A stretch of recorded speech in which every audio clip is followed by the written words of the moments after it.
Assalamualaikum warahmatullahi wabarakatuh. Alhamdulillah wassalatu wassalamu ala Rasulillah wa ala alihi wa sahbihi wa mawalah wa la hawla wa la quwata illa billahi wa ba'du.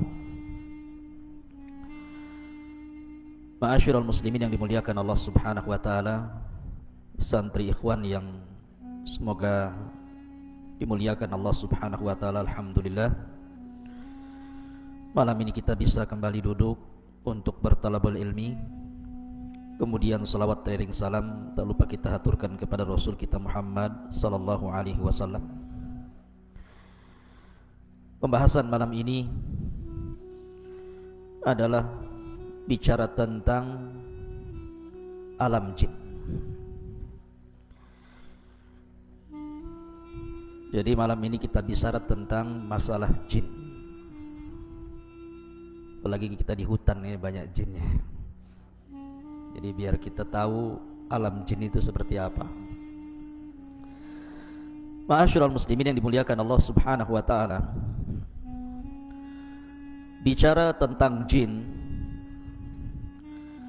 maka Al-Qur'anul Karim menetapkan adanya jin, bahkan dijadikan satu nama dalam surat Al-Quran, suratul jin. Dan kita tahu bahwa jin adalah makhluk kedua yang diciptakan Allah Subhanahu wa ta'ala setelah para malaikat. Baru setelah jin Allah ciptakan manusia. Sering kita dengar di masyarakat, terkadang ada orang yang bercerita bahwa saya mendengar suara-suara aneh. Yang lain mengatakan ada yang memanggil-manggil. Yang lain juga bercerita, saya pernah tidur, ketika hendak bangun susah sekali, kayaknya dikunci. Susah gitu ya. Ada orang yang lagi tidur itu susah mau bangun, kayak lagi dipiting sama jin itu. Yang lain, ketika saya lewat di sebuah tempat, kayaknya kok bulu semua berdiri, mulai bulu kaki sampai bulu kepala. Jadi macam-macam cerita di masyarakat itu tentang masalah jin dan syaitan. Lalu apa hakikat jin ini? Dan apa alaqah kaitan antara jin dan kita umat manusia ini? Ma'asyiral muslimin yang dimuliakan Allah Azza wa Jalla, dunia jin itu sebenarnya kurang lebih dengan kita. Di antara jin itu ada yang ahli salat, ahli puasa, ada yang umroh, ada yang haji, ada yang ahli sedekah, ada yang ahli zikir, bahkan ada yang mujahidin fi sabilillah. Tetapi di antara jin pun kebanyakan mereka ada yang fasik. Ada yang suka minum khamar, ada yang suka berzina, ada yang suka berdusta, ada yang suka menyakiti dan menzalimi. Ya, karena jin itu terbagi menjadi dua. Wa inna kunna salihuna wa inna minna salihuna wa minna duna dzalik kunna tara'iqa kidada. Di antara kami para jin itu ada yang saleh, ada yang baik. Tapi juga ada jin-jin yang mereka jahat. Baik, kita akan jelaskan, karena mungkin secara umum kita sudah mengetahui tentang asal muasal jin dan pernah saya jelaskan di sini. Saya hendak menceritakan beberapa kisah saja tentang alaqah, hubung kait antara manusia dengan jin saja. Ma'asyiral muslimin yang dimuliakan Allah Subhanahu wa taala. Suatu ketika Nabi sallallahu alaihi wasallam pernah salat. Tiba-tiba kemudian datang jin mengganggu Nabi sallallahu alaihi wasallam yang sedang salat. Maka Rasul marah, kemudian Rasul menangkap jin itu kemudian mencekiknya. Saking kerasnya Rasul mencekik jin itu sampai keluar air liurnya. Dan Nabi SAW merasakan dingin air liur itu. Kata Nabi SAW, kalau aku tidak teringat dengan doanya Nabi Sulaiman, Rabbi habli mulkan la yambagi li ahadin mim ba'di, ya Rabb anugerahkan kepadaku kekuasaan yang tidak kuanugerahkan kepada siapapun sepeninggalku. Tentu jin itu sudah kuikat di tiang masjid sehingga menjadi mainan anak-anak. Tapi karena teringat doanya Sulaiman, ku lepas jin itu. Artinya Nabi SAW mencekik jin sampai liurnya terasa dingin. Pertanyaannya, bukankah jin tercipta dari api? Kenapa pula liurnya dingin? Harusnya liurnya panas. Yang tercipta dari api itu asal penciptaannya bapak moyang mereka. Tetapi anak keturunannya tidak seperti moyang mereka, sama dengan kita. Bapak moyang kita tercipta dari tanah. Tapi apakah kemudian ketika orang dipotong tangannya tiba-tiba keluar tanah? Kan tidak juga. Ya, tetap saja keluar darah gitu ya. Itu hanya awal penciptaan saja. Makanya kenapa jin juga disiksa di neraka merasa sakit. Sama dengan manusia dipukul tanah juga sakit. Kalau nggak percaya saya pukulan tuh, pakai tanah liat. Kalau nggak menjerit, nah, saya kasih uang 100.000. Masyarul muslimin yang dimuliakan Allah Azza wa Jalla. Lah, kalau kita melihat cerita-cerita di masyarakat kan macam-macam tuh. Apalagi penakut. Penakut itu biasanya pohon pisang pun jadi setan biasanya. Coba saja orang yang takut lewat kuburan. Sebenarnya di kuburan tidak ada apa-apa. Mungkin ada pelang warna putih. Itu lari terbirit-birit disangka kuntilanak itu. Itu penakut loh ya. Terkadang seseorang yang saking takutnya, mungkin ada kucing nabrak kaleng kongguan kemudian jatuh prang begitu ya. Itu ketakutan disangka ada setan tuh di belakang itu. Atau terkadang kita lihat angin, kemudian ada pohon goyang-goyang, kemudian bayangannya itu ikut goyang-goyang juga kan. Nah, disangka setan itu. Langsung bulu kuduk berdiri semua tuh. Pertanyaannya ikhwatu fiddin muliakan Allah Azza wa Jalla, mungkinkah seseorang itu melihat jin? Sebagaimana yang ma'ruf di masyarakat gitu ya. Maka kita katakan bahwa Allah Subhanahu wa taala berfirman, innahum yarakum min haitsu la tarawnahum. Mereka yang melihat kita, kita yang tidak melihat mereka. Artinya jin itu bagi kita alam gaib. Jangankan jin, di zaman Nabi sallallahu alaihi wasallam banyak orang-orang munafik. Rasul tidak tahu siapa satu munafik itu, kecuali setelah diberitahu Allah, kemudian dicatat oleh Hudzaifah ibnul Yaman siapa nama-nama munafik. Kalau Allah tidak memberitahu siapa munafik di zaman itu, selamanya Rasul tidak tahu mana satu yang munafik. Artinya munafik saja kita tidak tahu ya di zaman Nabi SAW, apalagi jin. Maka seseorang kemudian kalau masuk ke alam jin, kemudian tahu tentang masalah jin tanpa didasarkan Al-Quran dan Sunnah, ketahuilah bahwa dia itu pendusta. Contoh saja, dulu kan ada tayangan apa itu? Ghostbuster ya, yang nangkap jin dimasukkan ke botol itu loh. Nah ada tuh, tangkap masuk botol, ditutup botolnya, dia ada tahu lubang botol bawahnya itu, lepas lagi, ya kan? Kan ada orang yang narik jin kononnya dimasukkan ke dalam botol. Ikhwatu fiddin muliakan Allah Azza wa Jalla, kita katakan ini dusta, ini acting saja. Kenapa kita katakan dusta? Karena Allah yang mengatakan innahum yarakum min haitsu la tarawnahum. Mereka melihat kita, kita tidak melihat mereka. Macam mana kemudian menangkap jin dimasukkan ke dalam botol, sementara nas Al-Quran mengatakan kita tidak mampu melihat mereka, sementara mereka melihat kita. Kalau gitu tidak adil Ustaz. Enak kali jin melihat kita, kita tak bisa lihat jin. Allah Maha Adil.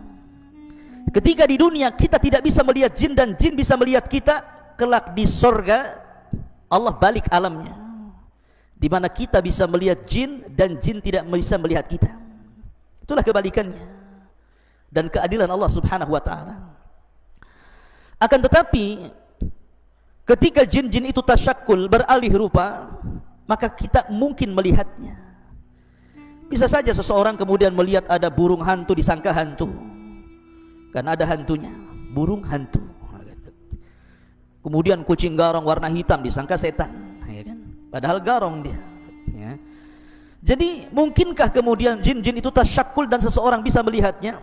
Maka kita katakan kalau itu yang terjadi bukan dalam bentuk asli, mungkin. Saya akan bercerita beberapa kisah ya di zaman para sahabat. Pertama kisah Abu Hurairah radhiyallahu anhu. Suatu ketika Abu Hurairah radhiyallahu an itu ditugaskan Rasul untuk menjaga Baitul Mal, menjaga pembendaharaan Baitul Mal. Rupanya di malam itu ada pencuri masuk ke Baitul Mal mencuri gandum. Satu karung, kemudian lari dibopong. Abu Hurairah melihat pencuri ini langsung mengejar, kemudian menangkap.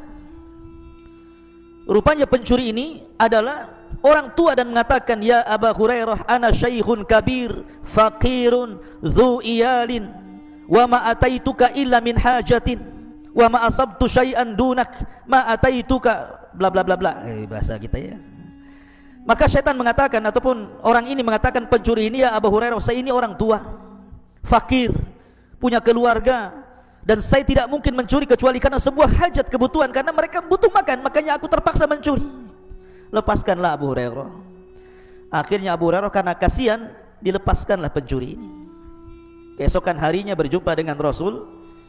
Sebelum kemudian Abu Hurairah bercerita, Jibril sudah ngasih tahu, dan Rasul sudah mewanti-wanti, "Ya Abu Hurairah, fa innahu sayaudzul bariyah, fa innahu sayaudu fil lail." Wahai Abu Hurairah, orang itu akan kembali nanti malam. Betul, rupanya malam kedua mencuri lagi, ketangkap lagi, minta uzur lagi, dilepas lagi. Sampai ketiga kali Abu Hurairah mengatakan, "Tidak, ini sudah ketiga kali kau mencuri, tidak mungkin aku lepas, akan kuhadapkan kau kepada Nabi SAW." Maka orang ini mengatakan, "Gini saja wahai Abu Hurairah, lepaskan saya. Maukah ku ajarkan kepadamu? Maukah ku ajarkan kepadamu sesuatu yang kalau kau baca, setan akan lari darimu. Setan akan lari darimu." Kemudian orang ini mengatakan, "Ya Abu Hurairah, apabila engkau hendak beranjak ke pembaringanmu, bacalah suratul kursi, maka tidak ada setan yang bisa mendekatimu sejak kau tidur sampai kau bangun." Habis itu Abu Hurairah melepaskan orang ini. Keesokan harinya dia berjumpa dengan Nabi SAW dan mengatakan, "Abu Hurairah, tahukah kamu orang yang kau tangkap 3 malam berturut-turut itu?" Kata Abu Hurairah, "Allah wa Rasulullah alam." "Saya tidak tahu wahai Rasul." Kata Nabi SAW, "Fa innahu syaitan." Dia adalah setan. Dia adalah jin yang menyerupai manusia sebagai pencuri. Sadaqaka wa huwa kadzub. Untuk masalah ini, maksudnya ayat kursi yang kau baca, dari semenjak kau tidur sampai kau bangun, dan kau tidak akan diganggu syaitan, ini benar. Khusus masalah ini saja, sadaqaka wa huwa kadzub. Tetapi masalah yang lain, dia pendusta. Kebanyakan setan itu pendusta. Khusus masalah ini dia benar, gitu maksudnya. Dari sini menunjukkan bahwa Abu Hurairah menangkap pencuri, dan pencuri ini rupanya jin yang tasyakul, yang berubah bentuk. Makanya kalau seandainya ada seseorang sudah meninggal, dan saya punya cerita di kampung di Majalengka sana. Jadi ada preman mati. Preman bisa mati juga gara-gara minum tuak oplosan, ya. Jadi minuman keras, oplosannya nggak kira-kira, pakai spiritus, ya. Jadi cap orang tua dicampur spiritus, diminum kurang mabok, dicampur pil BK. Antum tahu pil BK? Untuk anjing gila tuh. Itu namanya pil BK tuh. Tuak campur spiritus, kasih pil BK, matilah. Itu bukan oplosan lagi, oplosan kuadrat namanya. Oplosan di atas oplosan lagi tuh. Ketika mati, rupanya tersebar di desa itu bahwa preman yang mati itu ada di atas jembatan, sedang duduk. Akhirnya dalam 1 minggu itu, ketika mendengar berita itu, tidak ada preman kampung keluar. Rupanya preman takut sama setan, ya. Jadi tersebar berita bahwa dia hidup lagi, setiap hari nongkrong di atas jembatan katanya. Pertanyaannya, mungkinkah itu dia? Saya pernah bertanya waktu di Yaman kepada Syekh Adnan hafizahullah ta'ala, guru saya yang mengajarkan kitab Fathul Majid, kitab Tauhid, tentang kisah ini. "Ya Syekh, saya begini di kampung, persis yang saya ceritakan." Apa kata Syekh Adnan? Dia mengatakan bahwa yang dijumpai itu bukan preman tadi. Karena orang yang sudah mati tidak mungkin hidup lagi, karena ada barzah yang memisahkan antara kehidupan dunia dan kehidupan kubur. Lalu siapa yang nongkrong di jembatan itu, yang mukanya mirip itu? Maka dia bisa menjawab, kalau cerita ini sahih, kalau cerita ini benar gitu ya, bukan dikarang-karang, maka sesungguhnya orang itu adalah qarinnya si preman tadi. Karena setiap orang itu punya qarin, punya jin yang menyertai sejak lahir. Jadi kalau seandainya ada orang mati kemudian hidup lagi, bukan orang itu hidup lagi gentayangan, tetapi qarinnya yang gentayangan membentuk orang mati itu. Jadi bisa saja itu jin yang menakut-nakuti manusia. Kemudian kisah yang kedua, kisah Ubay bin Ka'ab. Jadi suatu ketika Ubay bin Ka'ab ini dengan para sahabat Nabi hendak menuju dari Mekah ke Madinah, melewati padang pasir. Kemudian sampai di padang pasir lupa jalan, karena zaman itu kan tidak ada Google Map ya, di zaman itu tidak ada kompas gitu ya, hanya mengandalkan insting saja, dan orang yang biasa jalan dilalui. Rupanya Ubay bin Ka'ab dan sebagian para sahabat itu nyasar, tidak tahu kemana arah ke Mekah. Pokoknya bingung. Yang namanya padang pasir itu kan kayak lautan tuh. Nanti antum kalau pernah belajar di Arab, antum melihat padang pasir itu persis kayak lautan tidak bertepi itu. Jadi bingung Ubay bin Ka'ab ini harus kemana, sementara perbekalan minum mereka sudah menipis. Sampai betul-betul akhirnya minuman itu habis. Akhirnya mereka berusaha mencari air. Jadi ke arah selatan tidak nemu air, ke arah barat tidak nemu air. Pokoknya semua arah dia berusaha jelajahi, tetapi tidak ada air juga. Sampai akhirnya datang laki-laki yang sangat besar, badannya besar sekali kayak raksasa gitu ya. Kemudian menemui Ubay bin Ka'ab radhiyallahu anhu. Kemudian Ubay pun ketakutan dan mengatakan, "Man anta, siapa kamu?" Karena besar masalahnya badannya gitu ya. Maka orang besar ini mengatakan, "Ana min baqiyatin nafar minal jinnil ladzi istama'u ila Rasulillah sallallahu alaihi wasallam." Kata orang besar ini, saya adalah satu di antara sekelompok orang yang pernah datang menemui Rasul mendengarkan bacaan Nabi sallallahu alaihi wasallam yang disebutkan dalam surah Jin ya, "Qul uhiya ilayya annahu istama'a nafarun minal jin." Ada sebagian sekelompok jin, ada yang mengatakan 7 jin datang menghadap Rasul mendengarkan Rasul baca Quran. Lah kata orang ini, saya adalah jin, satu di antara kelompok orang yang datang menemui Rasul yang kemudian mendengarkan ayat Al-Quran, dan aku pun masuk Islam. Kemudian dia mengatakan, aku pernah mendengar Rasul bersabda, al-muslim akhul muslim. Muslim itu saudaranya muslim yang lain. Baik kutunjukkan kamu ke arah di mana ada mata air di sana. Akhirnya kemudian jin ini mengarahkan arah ke arah sini, khudut tariq, ambillah jalan ini wahai Ubay, engkau akan mendapatkan air. Akhirnya Ubay bin Ka'ab pun membawa para sahabatnya kemudian mengarah ke yang ditunjukkan jin tadi itu ya, dan dalam berbentuk orang besar tadi. Rupanya betul dia mendapatkan air di situ dan selamat dari kematian di padang pasir. Lihat, terkadang jin itu tasyakul, berbentuk manusia atau berbentuk yang lainnya. Ini kisah yang kedua. Kisah yang ketiga, di zaman Umar bin Khattab radhiyallahu anhu. Jadi ketika para sahabat Nabi sallallahu alaihi wasallam berada di Yamamah ketika dalam kondisi perang, tiba-tiba salah seorang sahabat berjumpa dengan orang yang penampilannya aneh. Orang yang penampilannya aneh mengatakan kepada sahabat ini dan mengatakan, dari mana kalian? Dia mengatakan, kami pasukan perang yang diutus oleh Amirul Mukminin Umar bin Khattab radhiyallahu anhu. Kemudian sahabat ini bertanya, man anta, siapa kamu? Maka orang yang aneh ini mengatakan, ana minan Nahawan, saya dari Nahawan, dan Allah saufa yaftahullahu ala Nu'man ibn Bashir walakinnahu ustushid. Tiba-tiba dia mengatakan, sebentar lagi kan kalian akan menyerbu Nahawan, kupastikan kalian akan menang, tetapi yang memimpin perang kalianlah Nu'man bin Thabit, Nu'man bin Bashir afwan. Tetapi dalam peperangan itu Nu'man akan mati syahid. Kagetlah orang ini. Oh, belum perang kok dia bisa meramalkan seperti itu masalahnya. Kalian kan akan berangkat ke Nahawan, menyerang Nahawan, tetapi Allah akan menangkan kalian di tangan Nu'man ibn Bashir, tetapi Nu'man akan mati syahid di situ. Akhirnya orang ini, sahabat ini langsung lari menuju Umar bin Khattab radhiyallahu anhu dan mengatakan, ya Amirul Mukminin, tadi saya berjumpa dengan orang yang aneh. Tiba-tiba dia mengatakan bahwa kita akan memenangkan Nahawan, tetapi Nu'man bin Bashir akan mati syahid di situ. Kata Umar bin Khattab radhiyallahu anhu mengatakan, "Ya. Tahukah kamu siapa dia?" Maka sahabat ini mengatakan, "Tidak tahu, hai Amirul Mukminin." Kata Umar bin Khattab radhiyallahu anhu, dia mengatakan, "Dialah Usaim baridul jin." Dialah Usaim, satu di antara jin-jin yang saleh. Dia pun datang kepada Umar memberitahu. Ya. Artinya bahwa jin juga terkadang tasyakul kan, berbuah bentuk gitu menjadi manusia. Sama dengan malaikat juga sama. Tetapi ikhwatu fillah muliakan Allah Subhanahu wa taala, yang lebih aneh lagi kisahnya, di zaman ulama salaf ada namanya Imran At-Tammar. Imran At-Tammar ini seorang ahadus salihin, orang soleh. Imran ini At-Tammar ini seorang soleh.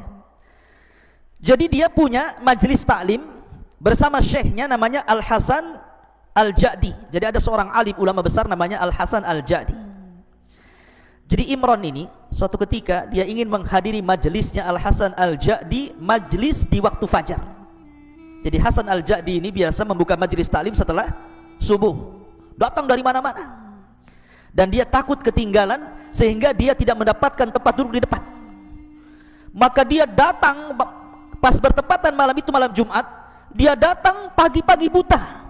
Jadi jam 3 malam itu sudah datang dia ke masjidnya Al-Hasan Al-Ja'di ini. Ketika sampai di masjid, masjid tertutup semua. Semua tertutup masjid, tidak ada yang terbuka, terkunci semua masjidnya. Anehnya, di dalam masjid itu terdengar suara Syekh Al-Hasan Al-Ja'di sedang qiyamul lail, sedang tahajud, dan dikeraskan bacaannya. Jadi ketika dia membaca ghairil maghdubi alaihim waladhdallin, tiba-tiba terdengar suara amin, seolah-olah masjid itu penuh, terdengar suara amin semuanya. Jadi Imran At-Tammar ini heran, ini masjid terkunci. Kemudian di dalam masjid itu Syekh Al-Hasan Al-Ja'di sedang sholat malam tahajud. Ketika dia membaca waladhdallin, maka terdengar suara amin yang begitu banyak seolah-olah penuh masjid itu, dan dia tidak berani masuk. Dia pun menunggu sampai adzan fajar. Ketika adzan fajar, datanglah muadzin membukakan pintu masjid itu. Ketika dia masuk ke masjid, rupanya tidak ada satupun orang kecuali syekh saja sedang sholat sunnah fajar. Kaget dia, dari mana suara amin itu? Padahal dia mendengar ada riuh pikuk suara amin ketika syekh sedang membaca Al-Fatihah dalam tahajudnya. Ketika dia subuh masuk ke masjid, tidak ada orang. Rupanya hanya ada syekh yang sedang sunnah fajar itu. Kemudian terpikir oleh dia ini, Imran At-Tammar ini, setelah kemudian sholat subuh, kemudian mengikuti majelisnya Al-Hasan Al-Ja'di. Selesai pengajian, dia pun berusaha untuk menanyakan kepada syekh, menceritakan pengalamannya semalam. Ya syekh, semalam saya lihat masjid tertutup, engkau sholat tahajud, kau baca Fatihah, ketika engkau membaca waladhdallin semua mengaminkan dirimu, tapi ketika subuh aku lihat tidak ada satupun orang yang sholat di belakangmu. Lihat jawaban syekh ini. Dia mengatakan, ya, karena di belakangku adalah jin min nasibin yakhtimul qur'ana kulla lailatil jum'ah. Jadi setiap malam Jumat jin-jin nasibin ini datang, kemudian menghatamkan Quran di belakangku dalam tahajudku. Setiap malam Jumat mereka datang, sholat di belakangku dan mengaminkan sholatku. Kira-kira nih kalau antum sholat malam, Allahu Akbar, ghairil maghdubi alaihim waladhdallin, amin. Dilanjutkan nggak tuh sholat itu? Langsung antum hidupkan semua lampu, bangunkan kawannya gitu, ya kan? Lihat, syekh ya. Artinya bahwa jin-jin juga ada alaqah dengan kita, ada hubung kait dengan kita, maksudnya dengan manusia. Ma'asyiral muslimin yang dimuliakan Allah Subhanahu wa taala. Tetapi ada juga jin-jin itu yang jahat, ikhwan. Tidak semua jin itu baik. Wa inna kunna salihuna wa inna minna salihuna wa minna duna dzalik. Kunna tara'iqa qidada. Jadi kami ini bertingkat-tingkat. Jadi memang jin itu kebanyakan mereka fasik dan kufur, berusaha untuk menyakiti kita anak Adam dan berusaha untuk menyeret kita untuk mengikuti mereka. Tetapi gangguan apapun dari jin itu tidak mungkin sampai kepada kita kecuali memang takdir yang Allah telah catat. Makanya Allah mengatakan la in istama'u ala an yadurruka bi syai'in lam yadurruka illa bi syai'in qad kataballahu lak. Kalaulah satu dunia jin itu berkumpul hendak memberikan madarat kepadamu, tidak mungkin madarat itu sampai kecuali memang sudah ditetapkan dalam takdir Allah. Jadi tidak perlu takut antum. Kalau ada dukun datang kepada antum, saya sihir kamu, sihir sajalah. Sambil nyantai ya, saya sihir kamu, silahkan sihir saja ya. Tapi tidak perlu sombong, sihir saja ya. Emang siapa kamu ya. Kuruqyah kamu. Jadi tidak perlu kita sombong. Yang penting kita yakin bahwa kalau mereka mengancam sihir, sihir itu tidak mungkin terjadi kecuali karena izin Allah subhanahu wa ta'ala. Dan jin itu ada titik kelemahannya. Saya contohkan sebuah kisah di zaman Nabi SAW. Jadi Imam Hakim meriwayatkan dari Ya'la bin Marrah, dari bapaknya, dia mengatakan, aku safar bersama Nabi. Tiba-tiba aku melihat sesuatu yang sangat ajaib, yang sangat takjub, menakjubkan gitu. Karena ketika di perjalanan, rupanya ada seorang wanita bersama anaknya. Anaknya ini sakit-sakitan selama 7 tahun, selalu pingsan, kemudian siuman, pingsan lagi. Pokoknya selama 7 tahun itu 2 hari sekali pingsan dan sakit parah, gak bisa ngomong. Sehingga kemudian ketika berjumpa dengan Nabi SAW, Rasul bertanya dan mengatakan, kenapa anakmu itu? Maka ibu ini mengatakan, boleh jadi dia terkena syaitan wahai Rasul, tolonglah obati anakku. Maka Nabi SAW akhirnya mendekat anak itu, kemudian membuka mulutnya. Kemudian Nabi SAW hanya mengatakan, ukhruj ya aduwallah, keluar wahai musuh Allah. Cuma ngomong gitu saja, ukhruj ya aduwallah ya. Keluar wahai musuh Allah. Habis itu anak itu kemudian tertidur, dan setelah bangun tiba-tiba sembuh penyakitnya. Tidak tersisa sama sekali dari selama penyakit 7 tahun lamanya itu. Hanya Nabi mengatakan ukhruj ya aduwallah. Makanya kenapa dalam dunia ruqyah, ikhwan, kalau antum nanti jadi peruqyah, Nabi SAW itu tidak pernah memperbanyak dialog dengan orang yang diruqyah. Rasul hanya mengatakan ukhruj ya aduwallah, keluar wahai musuh Allah. Tidak perlu antum memperbanyak dialog. Kamu siapa? Dari mana asalmu? Udah nikah belum? Berapa anakmu? Kau kesini sama siapa? Nah, kau gabung sama geng mana? Tidak perlu ya. Jadi tidak perlu diperbanyak dialog, karena jin itu pendusta. Karena mereka pendusta, maka kalau antum meruqyah cukup bacakan Quran. Kalau dia menjerit-jerit, cukup antum katakan ukhruj ya aduwallah, keluar wahai musuh Allah ya. Kalau tidak, ya ajak mereka beriman saja. Tidak perlu tanya yang aneh-aneh ya. Karena jin itu pendusta. Dan tidak ada jin itu yang bentuknya indah. Jin itu bentuknya jelek. Makanya ketika ada seorang syekh meruqyah, rupanya masuk jin yang paling cantik di kabilahnya ke dalam tubuh orang yang diruqyah itu. Kemudian oleh syekh berusaha jin yang paling cantik di kaumnya itu dikeluarkan dari tubuh orang tadi, terus diruqyah. Sampai syekh bertanya tentang masalah sifatnya ketika itu ya, bentuk kamu itu seperti apa? Karena dia mengaku wanita yang paling cantik, jin yang paling cantik di kaumnya. Maka dia mengatakan, sesungguhnya aku memiliki 9 kaki. Bayangkan, kalau antum dinadorkan dengan akhwat cantik tapi punya 9 kaki, mau nggak? Nggak mau. Itu bukan orang, namanya gurita tuh. Cumi-cumi namanya. Artinya bahwa jin itu tidak ada yang bagus. Sudah bentuknya jelek, mereka pendusta masalahnya. Jadi jangan diperbanyak dialog. Makanya Nabi SAW cukup mengatakan ukhruj ya aduwallah, keluar wahai musuh Allah subhanahu wa ta'ala. Kemudian juga ada cerita dari Rashid Ridha. Jadi suatu ketika ya kawan, ada seorang nelayan. Seorang nelayan ini dia melempar jala di lautan. Ketika dia melempar jala, kemudian menarik jala, rupanya terdengar suara di dalam lautan itu, seolah-olah ada yang tersangkut. Tiba-tiba terdengar suara aneh. Langsung ketakutan nelayan itu, akhirnya jalannya dilempar.